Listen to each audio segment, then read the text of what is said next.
चलिए बेटा, आज हम पढ़ेंगे कबीरदास जी के आगे दोहे। अब तक हमने 8-9 दोहे पढ़े थे, अब आगे हम पढ़ते हैं।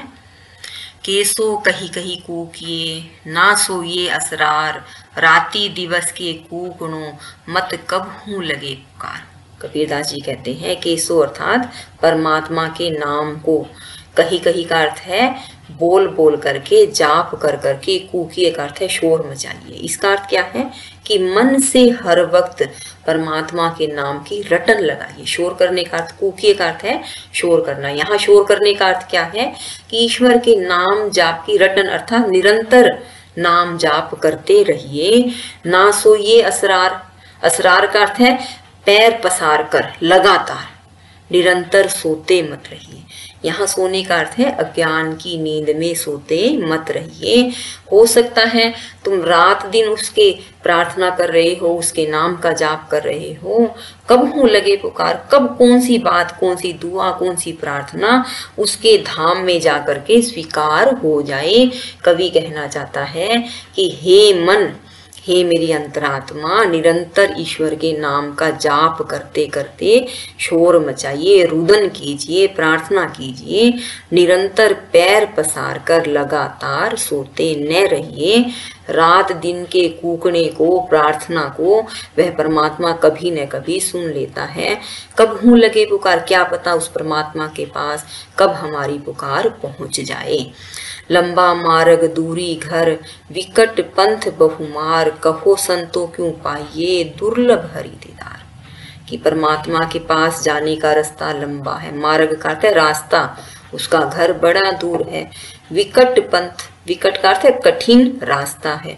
बहुमार, रास्ते में बहुत सी मार भी पड़ती है। जैसे ही मनुष्य ईश्वर का भजन करने लगता है, कभी काम, क्रोध, मोह, अहंकार, संसार के न जाने कितने तरह के बंधन हैं, हमारे विकार हैं जो हमें उस रास्ते पर चलते वक्त मारते हैं अर्थात परेशान करते हैं।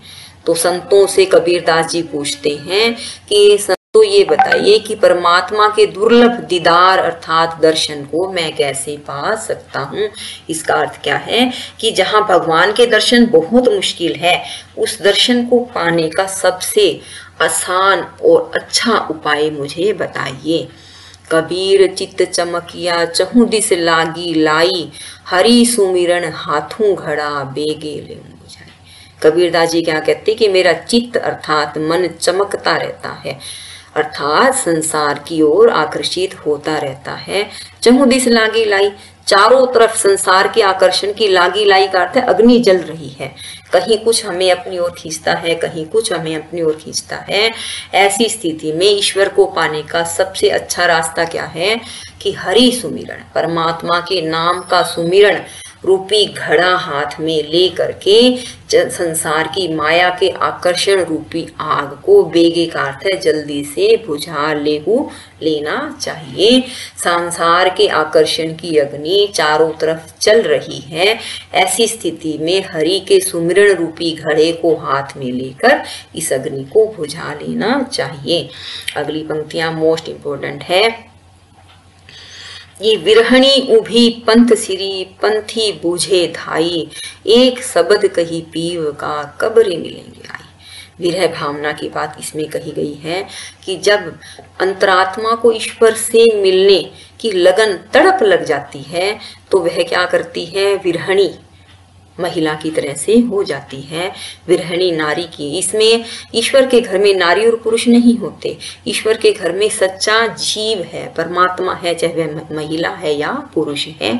तो वे क्या करती है, उभी का अर्थ है दोनों समय खड़ी होकर के पंथ में, ईश्वर के रास्ते में जाने वाले लोगों से पूछती है। धाई का अर्थ है भाग भाग कर, कि मुझे मेरे पीव अर्थात परमात्मा का एक शब्द ही ला करके सुना दूं। कब्रे मिलेंगे आई, वे मुझे आ करके कब मिलेंगे। मोस्ट इंपोर्टेंट पंक्तियां क्या कहता है, भक्त तड़प के भगवान से प्रार्थना करके कहता है कि आई न सकूं तुझ पे, सकूं न तुझ बुलाई, जेरा यूं ही लेहूंगे विरह तपाई तपाई। हे परमात्मा, मैं इस काबिल नहीं हूं कि मैं तेरे पास आ सकूं, मुझ में इतनी सामर्थ्य नहीं है, शक्ति नहीं है कि मैं तेरे पास आ सकूं। ना ही मैं इस काबिल हूँ कि तुझ बुलाई कि मैं तुझे अपने पास बुला लूं। आई न सकूं तुझ पे करते तेरे पास हे परमात्मा मैं आ नहीं सकता। सकूं ने तुझ बुलाई नहीं तुझको अपने पास बुला सकता हूँ। तो क्या जियरा यूं ही ले हुगे बिरह तपाई तपाई।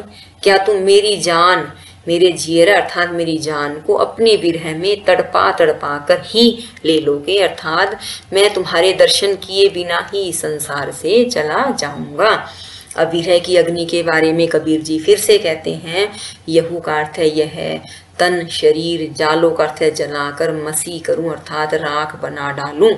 जूं धुआं जाए सरगी कि जिस तरह से मेरे शरीर के जलने से उठने वाला धुआं स्वर्ग में भगवान के पास चला जाए।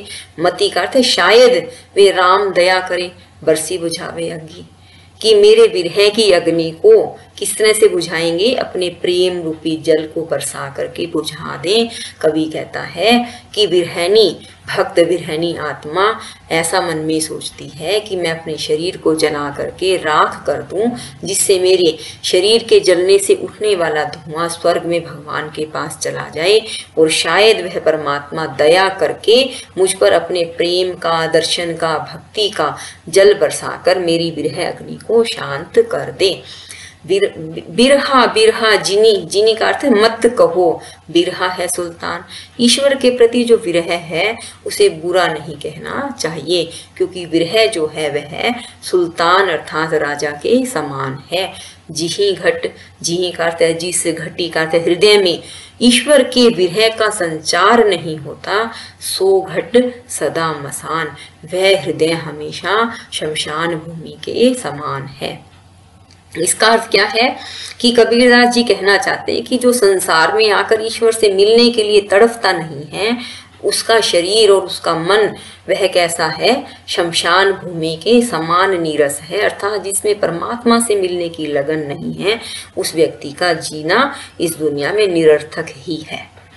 मोस्ट इम्पोर्टेंट पंक्तियां कि आषाढ़ियां झाई पड़ी पंथ निहारी निहारी, जीबड़ियां झाला पड़ा राम पुकारे पुकारे, कि हे परमात्मा तेरा पंथ अर्थात रास्ता निहारते निहारते, देखते देखते, तेरी बाट जो होते मेरी आंखों में झुर्रियां पड़ गई हैं। आंचड़ियां करते हैं आंखें, झाई करते हैं झुर्रियां पड़ गई हैं, अर्थात मुझे वर्षों हो गई हैं तेरे लिए प्रार्थना करते करते, अब मैं थकने लगा हूँ और मेरे तेरे नाम की पुकार करते करते मेरी जीभ में भी छाले पड़ गई हैं, अर्थात अब तो तुम आकर के दर्शन प्रदान करो।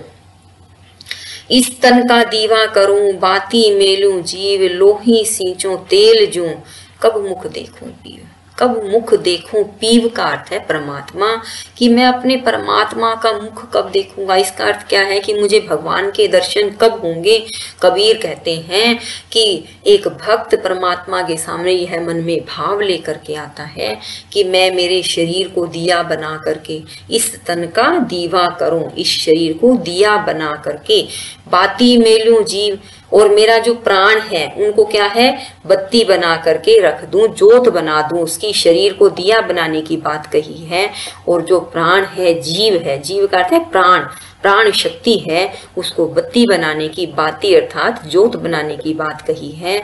और अपने लहू, लोही का अर्थ है अपने लहू को वो तेल की तरह से सींचना चाहते हैं, अर्थात दिया बना दिया, बाती बना दी, और जो अपना लहू है, शरीर का रक्त है, वो तेल की तरह से सींचने को भी तैयार है। और मन में एक ही प्रश्न है, एक ही भाव है, एक ही प्रार्थना है कि मैं अपने पीव अर्थात परमात्मा का मुख कैसे देख सकूं, उसके दर्शन कैसे कर सकूं।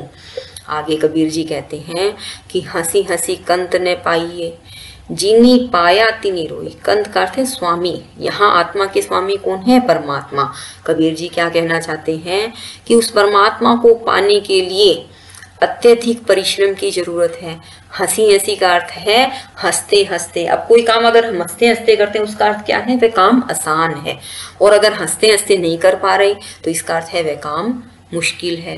तो कबीर जी क्या कहते हैं कि स्वामी को अर्थात परमात्मा को पाने के लिए हमें कठिन परिश्रम करना पड़ता है, उसे हंसते हंसते आसानी से नहीं पाया जा सकता। यह इतिहास है कि जिसने भी पाया है, जिनी का अर्थ है जिसने भी पाया, तिनी रोई, उसने रो रो करके पाया।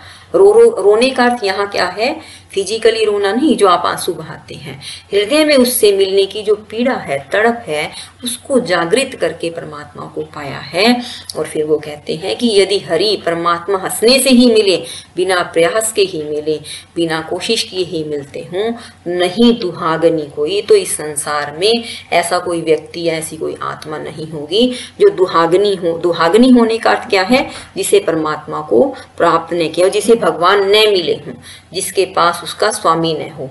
देखिए बेटा, संसारिक दृष्टि से भी जिसके पास, जिस भी महिला के पास पति नहीं होते, उसे हम क्या कहते हैं? विधवा अर्थात दुहागनी कहते हैं। और जिसके पास स्वामी है उसको हम सुहागनी कहते हैं। इसका अर्थ क्या है कि जिस आत्मा को परमात्मा मिल जाते हैं, ऐसी व्यक्ति कोई भी हो, वह सभी सुहागनी हैं। अगर आसानी से भगवान मिलते हों तो फिर दुहागनी कोई भी रहेगी नहीं, सभी ही भगवान को प्राप्त कर सकते हैं। कबीर के कहने का अर्थ क्या है कि हमें जो है परमात्मा को पाने के लिए कठिन परिश्रम और प्रयास की आवश्यकता है।